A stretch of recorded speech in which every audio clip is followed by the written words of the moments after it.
And I'm absolutely delighted that I'm now going to introduce Abdul, who's following on from me. So Abdul Chohan, over to you. Thank you very much. Thank you very much. Delighted to be here, delighted to be part of the initiative, and a real privilege and honor to be speaking after Alison. I think that, the way in which schools have risen to the challenge in the circumstances has just been absolutely phenomenal. I think the 5 minutes that I have, I'm going to share something quite specific, I suppose, because I think that there's lots of other people sharing lots of great expertise across the panel. So I wanted to kind of raise this question, that technology is an investment, and whenever we invest something, we expect something back in return. So the question is, what should we expect back in return as far as education is concerned, as far as school leaders are concerned, if we're making significant investments into technology? And over the last 2 years or so, I've been doing small impact studies in various schools that I've been working with to kind of look at what sorts of things we should be looking on. For me, there's kind of 3 areas that are certainly worthwhile focusing on. Any organization, whether it's education or enterprise, they invest in technology because we expect time efficiencies, we expect to do things faster, or we expect it to kind of save time on the processes and systems that we have in place. We expect some cost efficiencies. Over time, we expect that we can do things in a cheaper way, and we're able to kind of save money in our approach. And finally, there's also the development of the workforce. The people that we have, how do we develop their skill sets? How do we make sure that things are relevant? How can we increase their productivity? And how can we make them a lot more efficient by reducing their daily monotonous workload that they might have. And there's a bunch of things that I've kind of looked at across those lists, and I'm not going to go through all of them, but some of them are actually really kind of, I suppose if we look at them in 2020 and the types of technologies that we have now, some of these things should really be addressed in education. I suppose the biggest one that I usually see head teachers nodding their heads to is photocopying and printing.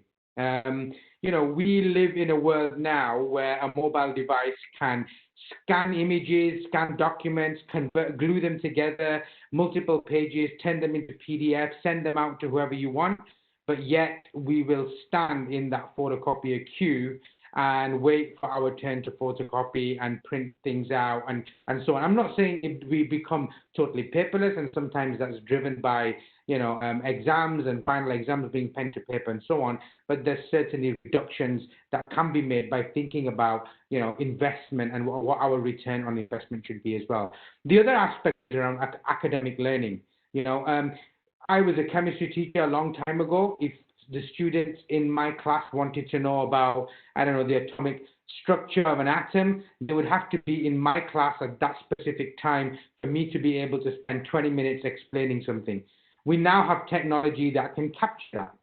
Technology and tools that allow us to annotate, record voice over the top, over our slides, and students can access that as many times as they want, whenever they want, 6 months later down even. And now, through various articles that we read about short-term, long-term memory and those sorts of things, we know that just by listening to something once, it's not enough. Recall and repetition is important.